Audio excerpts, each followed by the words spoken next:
Good evening, fellow fart fucks. Welcome back to Tusk, episode 5. And I have a special announcement.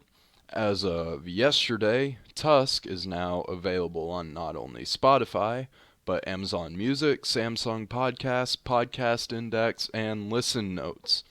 So, if any of y'all use those platforms, you might listen to this on there or not, or I don't know, whatever the fuck you're listening to it on now.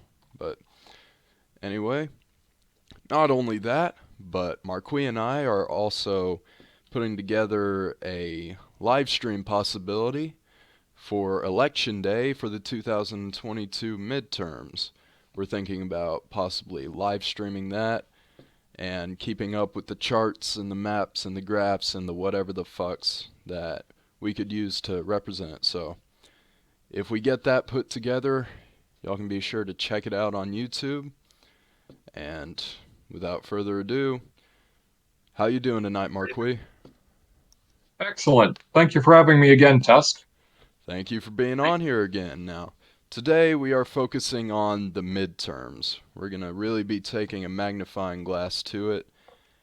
Well, let's see what the numbers add up to as of right now. So, for today, for this episode in particular, we are going to be looking at numbers off of two main websites, electionbettingodds.com and 538.com. And from what it looks like, the Republicans seem to be gaining steam and fast. What say you, Marquis? Any thoughts? Yes, that is definitely accurate from what I've seen, but the story is a little bit different in my home state of Illinois. Real Clear Politics is predicting Governor Pritzker to trump Darren Bailey by 9 points as of today, and the Hill Emerson poll is predicting Duckworth is going to beat Salvi by 10 points. Illinois is a safely blue state for most of the time, of course, because of that monstrosity that is Chicago. But our politics are getting particularly interesting this year because, for once, Pritzker, the porcelain prince of Illinois, is finally up for re-election. We can finally maybe kick him out, but don't count on it. Because, going to scroll over to electionbettingodds.com, the people who actually put their money where their mouth is on elections are predicting that he has a 91% chance of winning the governor's mansion, which is quite a statistic. Right, yeah. According to election betting odds, Pritzker has a 91.5% chance, and according to 538, Tammy Duckworth has over a 99% chance of winning the Senate. And yeah, those do not look like good odds for the elephants. So, It does not. And state politics, like I said, are getting interesting for another reason. On the ballot this year is the Workers' Rights Amendment. This is a constitutional amendment to the state constitution that's going to solidify collective bargaining basically forever in the state. There was some talk during Rauner's administration, the last Republican governor who Pritzker defeated, about Illinois becoming a right to work state. But if this goes through, that will never happen ever, unless that's gotten out of there. This will pass if 60% of people voting on it prove it, or a simple majority of people voting in the election vote yes. right. Yeah, all our listeners in Illinois, everybody turn and collectively say, "Thank you, Cook County." Did y'all do it? All right. Absolutely. Good. Good shit. Yeah, it doesn't look like the red wave will be hitting Illinois anytime soon, unfortunately. Red waves usually don't hit Illinois. In fact, 4 out of 5 of the last governor's elections since 2002 have went to the donkeys. So we'd be going against the tide if Illinois really got any good governors in. And of Yeah. course, Illinois doesn't really get good governors in, even if we do elect Republicans. Yeah, That's tragic.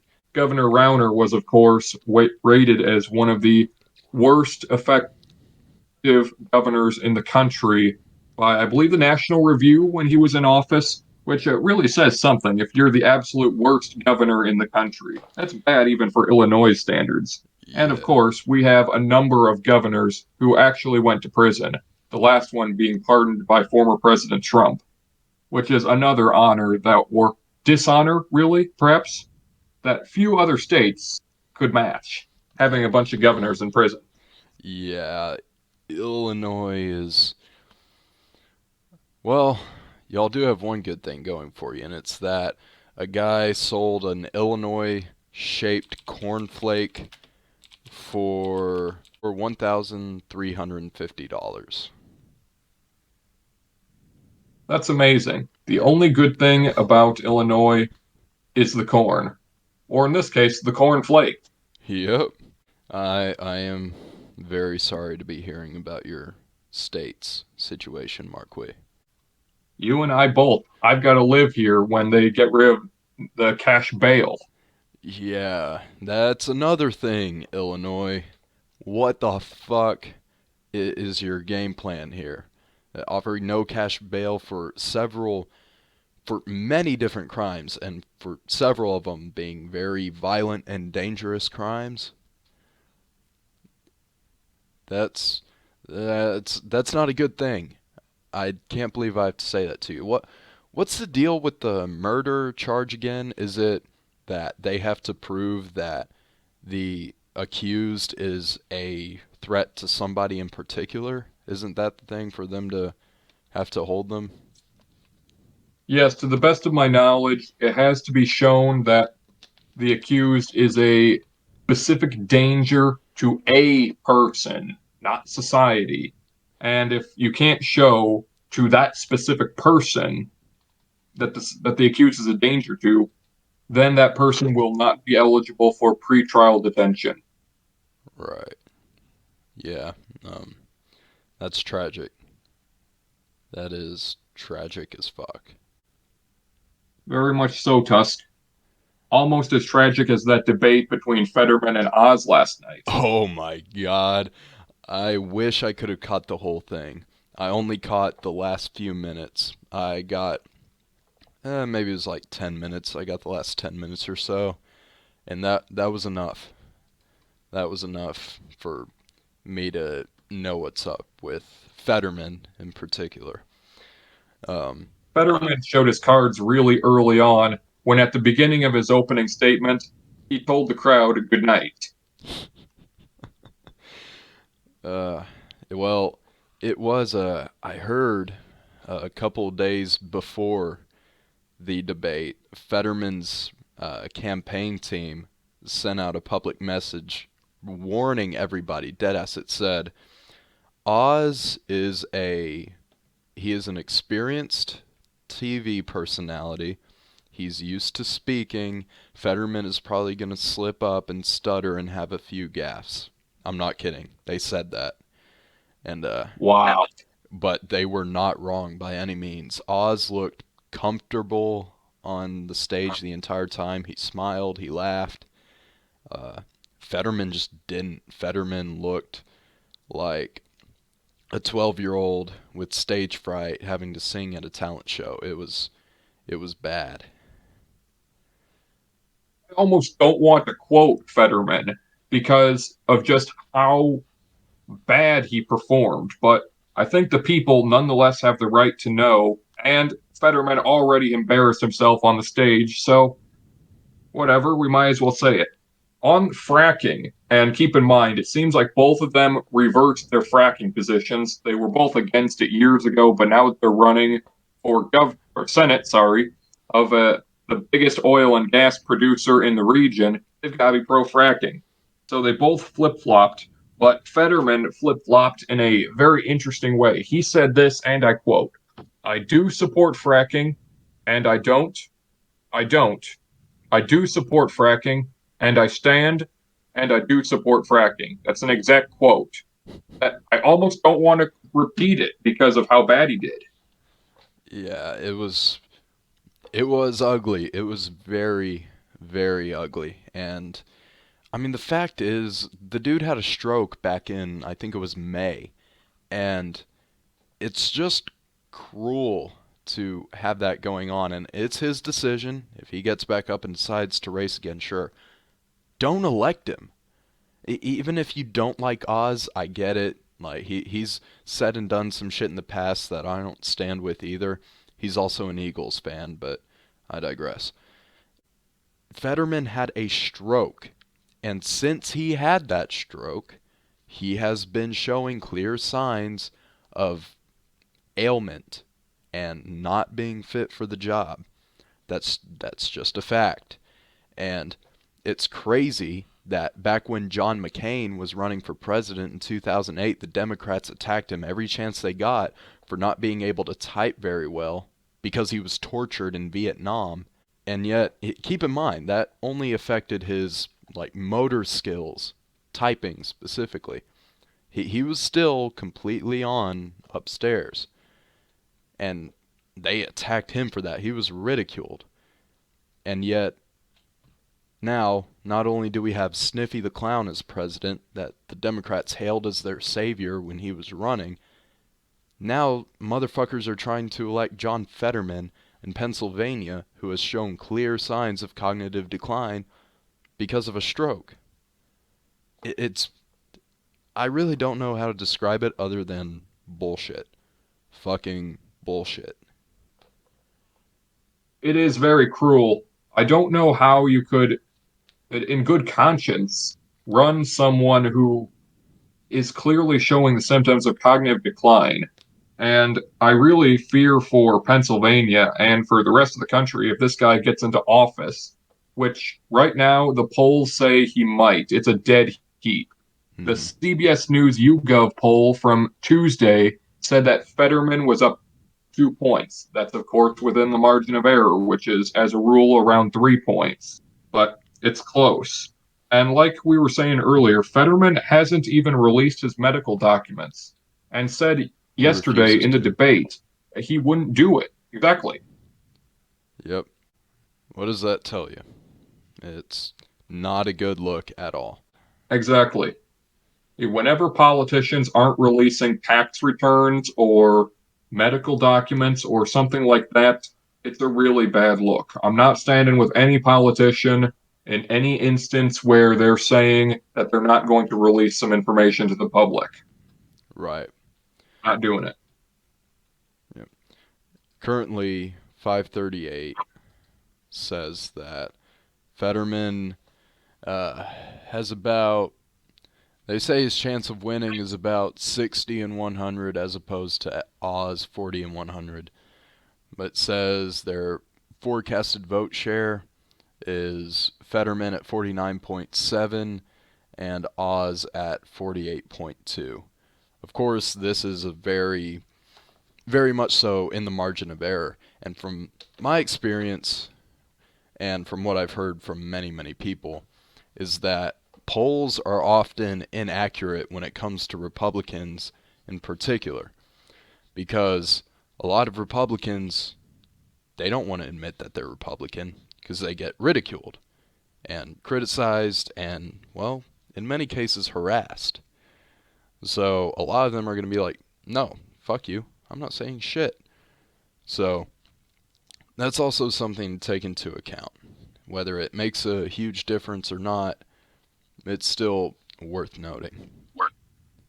I Indeed, think, it is, Tusk. especially after last night's debate, I think that Oz has a pretty good chance at winning. And if he doesn't, well, I'm praying for you, Pennsylvania. I am. You and I both. So, Pennsylvania looks like it could be a coin toss for the Senate race. However, one of the biggest elections in the 2022 midterms, Florida. Florida is, well, right now it kind of seems like America's state. And for good reason. Many people credit that to the current governor, Ron DeSantis. However, just 2 nights ago, Ron DeSantis' challenger, Charlie Crist, who was also governor, elected governor of Florida in 2006 as a Republican. However, he has since changed parties and gone the way of the donkey and is now facing off against DeSantis. Electionbettingodds.com, where they put their money where their mouth is, they say that Ron DeSantis has a chance of 95.5%, as opposed to Chris 4.5%. And after watching their debate 2 nights ago, it's not too hard to see why. I only watched maybe 45 minutes to an hour of the debate, and I think that both presented themselves well. It was much, much better than Fetterman getting his asshole handed to him on a silver platter by Mehmet Oz. However, with Christ, he debated about as you would expect him to. Ron DeSantis is one of the most popular governors in America right now. And Christ, you could tell, was struggling to just grab for anything he could. He dodged several topics, and when he was actually speaking on the topic, he always found a way to try to twist and turn it back into abortion. For example, one of the big issues, and particularly that DeSantis has given many thoughts on, is the issue of children undergoing gender affirmation therapy. When the moderator asked about this, Christ said absolutely nothing on the issue. Nothing. Nada. Zip. Instead, he just said, and I quote, not exactly verbatim here, but it was roughly, Ron DeSantis believes that he knows better than everybody, even for decisions about themselves, especially a woman's right to choose. He said nothing on the transgender issue. All he said was abortion, abortion, DeSantis bad. And it was like this in almost every question. Just dodge it, spin it back into abortion, and, well, that was it. Almost everything was about abortion, which it's not hard to see why, because that's really the only issue that Democrats kind of have leverage on. But yeah, that's why DeSantis has roughly a chance of about 95%. What say you, Marquis? That's right, Tusk. The bettingodds.com, like you said, 95.5% chance of a DeSantis victory. And other polls by people who aren't putting their money where their mouth is, to overkill the same phrase we've been using all night, is one poll from the University of North Florida from today is putting DeSantis up 14. Another poll from Data for Progress is putting DeSantis up 12. And let's talk a second about Data for Progress. For those listeners who don't know, this isn't exactly an arm of the Democratic Party, but it's an arm of the Democratic Party. Data for Progress is a very left-wing skewed poll, and even they have DeSantis up double digits. They're completely conceding that the Florida race is basically over for them, which is something big. I was reading another article about Data for Progress lately, and it seems like they're really only talking about mitigating losses for the Democrats. Democratic strategists are saying that they think that they'll lose 20 to 30 seats in the House. And the GOP is contesting seats in California, New York, Democratic bastions across the country, ground where we wouldn't have been able to touch a few years ago. But the Democrats are on the defensive, and they're having to pour money into these seats that should be safe. But it's not working. They're not going off and trying to hit districts and jurisdictions where Trump won in 2020. It's completely the other way around. And just right there, the allocation of funding, where people are spending time campaigning, where the dollars are going, that right there is enough to sound alarm bells in the head of every Democrat in this country. Absolutely. Yeah, and I'm looking at data for progress right now, and yeah, it's openly left-wing bias, and even they know that the areas that would be most important is particularly areas that Democrats have been trying to target for the last few years at least, such as Florida because it's such a heavy swing state that now recently is going to the right, and Texas where Democrats have been trying to flip blue for well, decades now really. Even they acknowledge that the Democrats don't have a chance there. And it's Exactly. and that's everywhere really. Despite some of the media hysteria, Beto really doesn't have much of a chance in Texas. It's possible. It's probably he's probably more likely to win Texas than Christ is to win Florida. I would be very surprised. 538.com says that Greg Abbott has a 97% chance of winning Texas, and Francis, only 3 in 100, with the forecasted vote share putting Abbott at 54.9% and Beto at 42.9%. And, well, Absolutely. with DeSantis, Uh, it's 54.6% to Christ at 43.3%. And it's the same as the Texas chance of winning. Ron, 97 in 100. Christ, 3 in 100. 538 came to basically the same conclusion and said that the chances of the Democrats flipping governorships in Texas and Florida are the same, and they're both 1 in 20. Not going to happen. And when you look at polls, like I said again, DeSantis is up double digits. Abbott, he's not up as much. I'm looking at a Univision poll here that usually, again, and it flips to the left, also has Abbott up by 4 points. Close to the margin of error, but look at all the others. That's even an outlier among the other polls that are being conducted in Texas. Right. Which, speaking of the Texas governor's race, we've already touched on it in a couple episodes before, but so we won't focus on it as much today. However, I would like to note that despite, as I've said before, all the media hysteria, I've heard several people from, well, Texas, from outside of Texas, people saying Texas is going blue. They said Abbott is out. Abbott is unpopular as fuck. There's no chance that Beto's losing this. Abbott, as of today, has gained 2.9% according to bettingodds.com and is in the lead 93.5% to O'Rourke's 6.5%. Democrats have talked about turning Texas blue for over a decade now with every single election. Presidential, midterms, every single election they say, this is the year we turn Texas blue. Texas is turning blue. It ain't happening. At the very least, not for, I'm betting at least another 2 decades. It's not going to happen.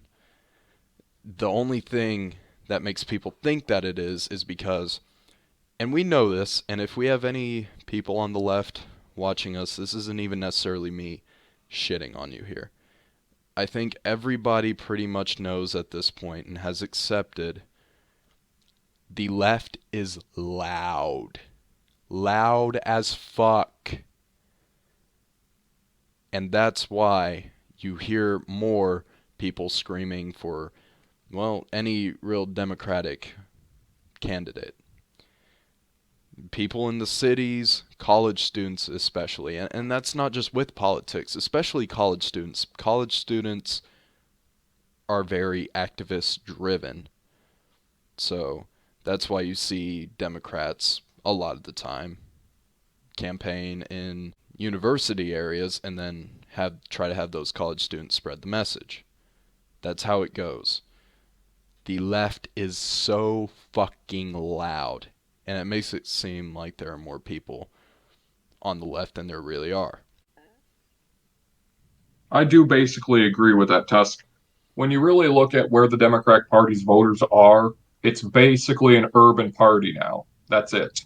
The Republicans, uh, mostly a rural party, but yeah, the Republicans have some penetration to the suburbs, and like we were saying earlier, the Republicans are gaining ground in some very unexpected places. New York, California. If trends like that keep going, I don't know if it is. I don't know if it's going to keep going, but if it does, then we really could see some big action in the midterms. This really could be a red wave. It really could, Marquis. It really, really could. At first, a lot of Republicans were worried because Democrats, especially after Roe v. Wade's overturning, they started gaining more ground. And with Biden having a few almost not failures, it seemed like the Democrats could really be picking themselves up and dusting themselves off. But now it really doesn't seem that way anymore. Especially with early voting starting just this Monday, it seems like the Republicans could really be running them over. For example, in Ohio, a big race, a big race, almost as big as Pennsylvania. J.D. Vance, the Republican, is taking on Tim Ryan. And from my understanding, Tim Ryan, not too long ago, was in the lead up until about May, and then they kind of flipped around for a bit, and it was a dead heat race. However, Vance has quickly gained ground, and now he is sitting quite comfortably in the lead. 538 gives J.D. Vance about a 77 in 100 chance of winning with 52.3% of the forecasted vote share. It's looking more and more like the Democrats are going to lose big time in these midterms, especially considering for the first time in, 4 decades, some people are predicting that Oregon is going to pick a Republican governor back up. That is huge.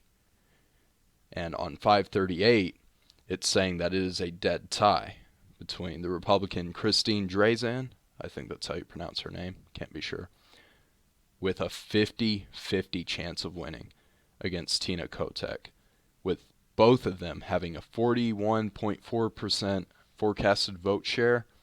And what do you know? Betsy Johnson has a 14.6% forecasted vote share with a less than 1% chance of winning, obviously. That's very interesting, Tusk. Right now, I circled over to the electionbettingodds.com and found another really interesting statistic about the Oregon governor's race. Republicans, 50.5% versus Democrats, 49.5%. It's literally separated by 0.5% on the election betting odds website, the place where people actually have money riding on their predictions. Right. Seeing that bettingodds.com says that they're estimating that we'll have 30 Republican governors opposed to Democrats 20. 36 governor's races are up right now. 36 in this coming election. Uh-huh. 88 state legislative chambers are up. The GOP has either trifecta control, which is both of the houses of the legislature and the governorship, and or veto-proof majorities in both of the legislative houses in 25 states. The Democrats can say the same for 16. We have the chance to take trifecta control of Wisconsin, North Carolina, and Alaska. We're talking about the GOP here. And the Dems could do the same thing for Vermont. There's a lot hanging in the balance in this election. Not Right. just the National Congress. The state level elections could be really consequential, especially when you consider all of the big legislation that's coming out in the past year, like Illinois, no cash bail again, or California, how they're trying to ban and cars that aren't electric in the next decade. State legislatures are going to be very important in this next year. Indeed.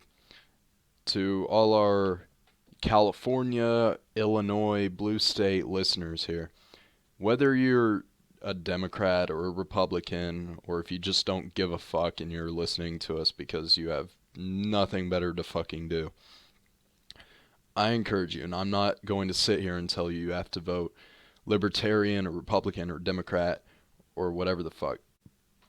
All I'm going to tell y'all here is please, for the love of fuck, look past the letter next to the person's name. Really, really think about their values and what's important to you and how it's going to affect your state, your community, your city, your family. I mean, I'll admit, I'm a bit biased too.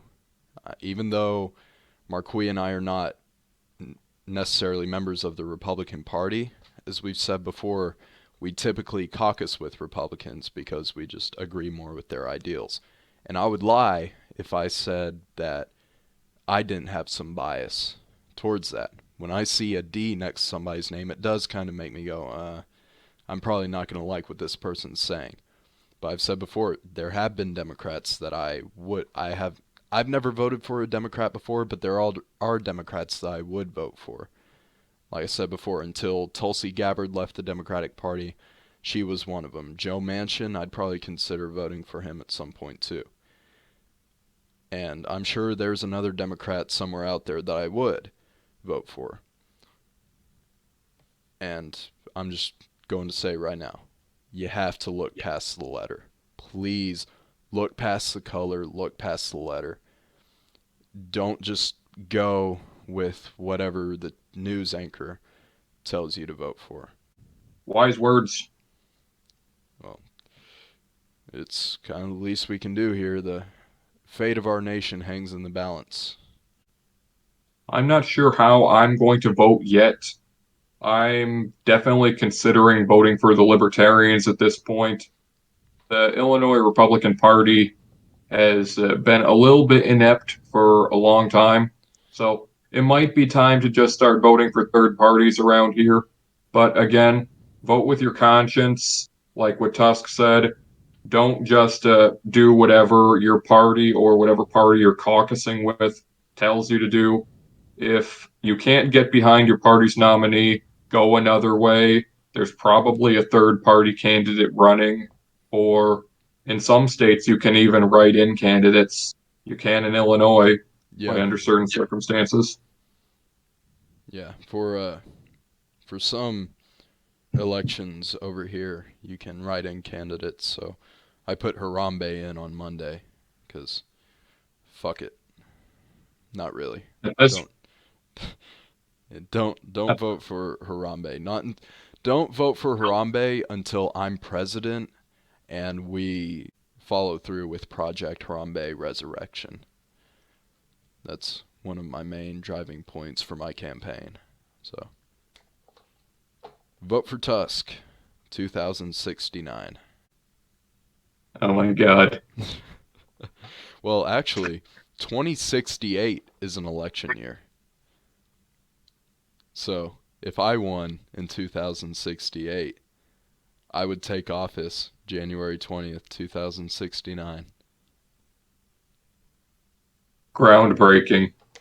A fucking If myth. Illinois politics get any crazier, I'm going to write in the ghost of Ludwig von Mises or something. Maybe it's not as absurd as voting for a dead ape. Maybe it is. But politics are already absurd. Just Yeah, join the clown car. I've heard that it was a myth. They said that like 15,000 people voted for Harambe in 2016. Uh, they said that that was a myth, but I'm sure somebody out there did it. Someone had to. Oh yeah, Yes, I don't have the stats in front of me. No. yeah. I mean, I know somebody did it for a local election somewhere. I have no idea where, but they posted a photo. They wrote him as a write-in for the local election.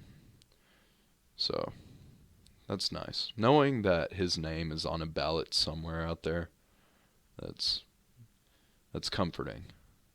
It makes me feel good. Politics is already a clown car. Why can't it be the circus? Amen. I mean, I've seen countless memes saying, man, it's amazing that the internet universally agrees that everything was at least somewhat normal before that damn gorilla died. Fuck. Shit, I remember when I learned about Harambe. Obviously, I didn't know who the fuck he was. Nobody did until he died. But I remember I was sitting on the couch in my fucking living room, and suddenly I just see the word Harambe on my phone somewhere. I was like, what the fuck?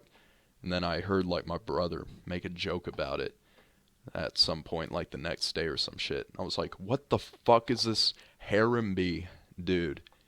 Then, yep, the rest is history, and I remember every single day up until this point since then. It's just crazier shit happening every single fucking day. Harambe held the fucking world together, and we didn't even know it. That is definitely quite the theory. No, but I Who mean, are you I mean, predicting it's takes not. the set? I mean, I'm joking when I say he held the world together, but come on, you gotta admit, shit got fucking insane after Harambe died. It was the 2016 election. It was fucking COVID. All the countless tragedies happening since then. I mean, tragedies have always happened, but they are basically happening left and right now since that fucking gorilla died. Like, what the fuck? I'm not sure I'd draw causality between those two things, but I'm not being politics have sarcastic. definitely been a circus for the Yeah, past few years. that's true. How the fuck did that happen? When the fuck did politicians become batshit insane? Depends what side of the aisle you're on, really. Republicans draw it back to Obama. Democrats draw it back to Bush. I Probably mean, was somewhere around Bush, so makes me think that maybe 9/11 did it. And the national security state era, Great Recession making it worse with Obama. And then Trump being a force of nature unto himself and making politics an order of magnitude more toxic. And now we're in the era of the celebrity politician, where politics are basically just a reality TV show. So now politics just have to be by nature toxic as hell. yeah. I remember Howard Dean. He basically doomed himself in politics just for screaming "yeah" at one of his rallies. And now, if he did that today, he would be memed into office. But Absolutely. yeah, how the fuck Biden would never be elected in the 2000s ever. It doesn't matter who he was running against. He wouldn't win. Hell, he didn't win in the 80s. He didn't get very far at all because he was caught plagiarizing. But yeah, it's stupid how much shit has changed. I mean, back in the day, politics were supposed to be boring. Put the kids to sleep and the adults only listen because they had to. And now everybody is in on it. And not only that, but it feels like DC is all run by just, well, a dynasty, really. You think about it, Nancy Pelosi, there's no doubt she's in on it. The Bidens, the Obamas, the Clintons, it seems like they're all just, hell, maybe even the Bushes. I don't know. It seems like they're all kind of in on it together. And that's why they target Trump so much because he's not a part of the swamp. Politicians, bureaucrats, a lot of them are definitely a class unto themselves. Yeah, particularly, I don't know why, but there's something about Pelosi. I feel like Pelosi in particular, like when I think the swamp, her face comes to mind. And I'm not sure why. I think it's, I don't know. I guess it's because out of everybody I can think of, she's the one that hates Trump the most. At least that's how it seems to me.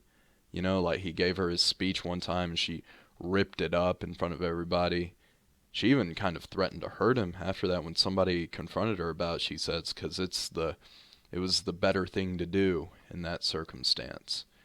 And I don't know, I guess it's she butts heads with Trump so much. It just makes me think that she's sort of the head of it all, who's like, I gotta bring him down because he's gonna bring me down if I don't. And she kisses Biden's ass for no reason, like at the at their inflation reduction party that they had, and she had to tell the entire crowd to applaud Biden. She was like, because of your extraordinary leadership, you have brought us through these difficult times. That's an applaud line. Her words exactly. That's an applaud line. I don't know. I'm just rambling at this point, though. I really fucking hate Pelosi. Indeed. And I hate the Inflation Reduction Act that they set a whole ass party to celebrate. Y- But the Wharton School of Business model definitively said that that's not going to reduce inflation at all. yeah, no. It'll actually increase inflation, which is very funny. But I guess they couldn't get past if they called it the Increasing Inflation Act. But nowadays, legislation is basically you call it the bill like the Saving Puppies from Chainsaws Act, but really you're just sending money to terrorists in Yemen or something, or you're building infrastructure that can't be used in the Middle East, or better yet, we're building infrastructure here at home, like that $1.7 million toilet that's being built in San Francisco that will take 3 years. True story. They're How trying to take I have no idea. But how do you apparently, make a toilet cost 1.6 million dollars? I have no idea. But that's what's happening. That It's better all it's been over the news over the past few days. that $1.7 million, 3 years to build a toilet. like I didn't just know they used toilets in San Francisco. I thought they used the street. yeah, wait, is it just like a toilet or is it going to be some like big monumental outhouse or some shit? I assume they're going to put cinder bricks around it. How do you how do you spend that much money on a toilet? Is it made of solid fucking gold or some shit? I believe a lot of it is like complying with regulations and Playing with fucking regulation. How do you all those. regulate a toilet to 1.6 million fucking dollars? I have no idea. If anyone can explain that or send me a link to a good Please, explanation of why please, it's costing that much, somebody put a link in the comments of send it this to on me. YouTube. Please, please. Email me at buttfuckmcluck@tusk.org. Not really. That's not my email. My email is oldmantusk@gmail.com. So, I mean, I have it in my YouTube profile. So just, I don't know, email me some shit. I don't know. Have your mom send me your nudes or some shit. I don't know. Harass me, send me death threats. I don't give a fuck. I already get death threats, so Yeah, I imagine. That's the price of being enlightened. It's the red pill. it's the price of being too based. Yep. Remember, they're not after us. They're after you. We're just in their way. Eh, it's worth being in the way, Yeah, it is. doing the right thing. Yeah. Anyway, any further thoughts on this? Which part? Any of it? The whole country's going insane. Yeah, the whole country's been insane though. It's just it's like we're standing on a cliff and the country is running and jumping off of said cliff and they're telling us that we're running too far away. Indeed. I guess I've just got a few more statistics that really wrap up what's going on for Congress, and that'll probably wrap up a lot of my comments. All right. 538. Republicans are favored to win the House. Republicans win in 81 out of 100 runs of their algorithm. So it looks like Republicans are going to win the House. 538, it's a dead heat for the Senate. Republicans win in 46 out of 100 runs of the algorithm. Democrats run in, obviously, the remaining 54. It's really, really And close. it's But climbing too, because earlier Democrats had a much higher chance of winning the Senate. They were predicted to win by a decent majority. But now the Republicans are climbing by the day. very interesting. Yes. Very interesting. There are a lot of scenarios where the Republicans pick up over 240 seats in total in the House. Like that's their grand total in On this on 538, 538. on September 15th, Democrats were predicted in 71 and 100 to win the Senate.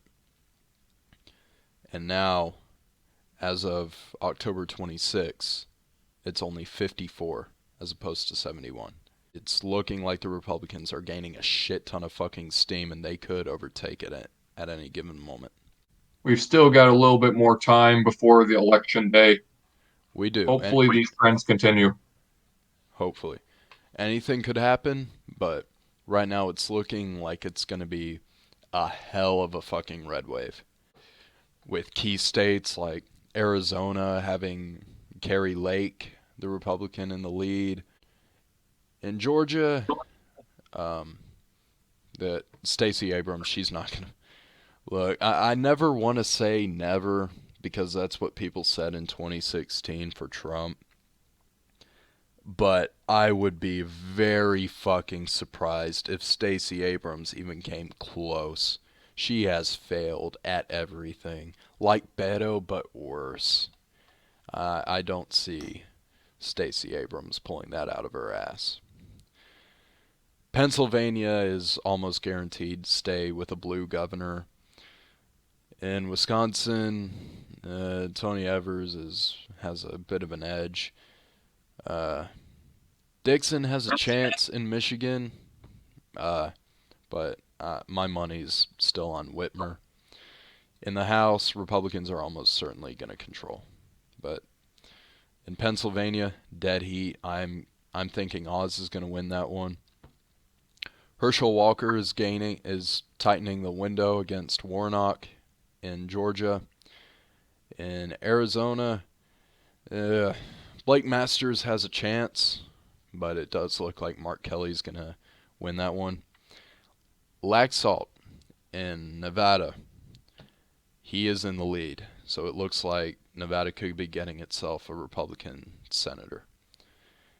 That plus all the basically guaranteed red senator states, both the Dakotas, Iowa, Kansas, both Oklahoma senators are up for re-election, and they are both safely red. Arkansas, Kentucky, Vance is in the lead in Ohio, as we covered earlier. Ron Johnson, he's in the lead for Wisconsin Senate. It's looking like the Republicans are going to pull out some serious fucking heat for this. And of course, there's still some safe Democratic senators, like most of the Northeast, Connecticut, Vermont, New Hampshire, New York, Maryland, the West Coast states, California, Hawaii, Oregon, Washington, Colorado is likely going to have the Democrat win. But there's still way more Republicans that are looking like they're going to pull this out of their ass. And this is why the Pennsylvania Senate race is such a big thing right now. If Oz wins, I mean, it could make or break either party. So, Marquis, what are you expecting out of this? Are you expecting a huge red wave? Are you expecting maybe upwards of 20 gained seats or so? I think 20 seats is a conservative estimate of how many seats the Republicans are going to pick up in the House. I'm predicting a firm Republican victory in that. In the Senate, a lot of it's going to come down to tight races, like the one between Oz and Fetterman. Nonetheless, I'm going to go out on a limb and predict the GOP takes both chambers. The governor's races are kind of a mixed bag. You've got Abbott in Texas and you've got DeSantis in Florida. They're not moving at all. When you've got look at like Illinois, I geez, as much as it hurts to say, we have to be realistic and that we're not going to take the governor's mansion in Illinois. Like the polls, not the polls, but election betting odds says 91.5% chance for Pritzker on that one. Yeah. Tony Evers in Wisconsin, like you said, it's a toss up. It could go either way. Flip a coin. There's a lot of races that are really competitive. It's looking like a Democrat could take Kansas. That's surprising. It is. I'm predicting lots of Republican victories up and down on the map, but we're just going to have to wait and see. Indeed. Well, anyways, to our YouTube viewers, leave some comments. How do you think this is going to end? Which states do you think are going to be flipped? Which states do you think are secure with their current party? Anyways, I think that about wraps us up. That's your 2022 midterms. And once again, we are thinking about a possible live stream. So we'll let y'all know within the next couple weeks if we can get that set up. Anyways, I'll see y'all next week.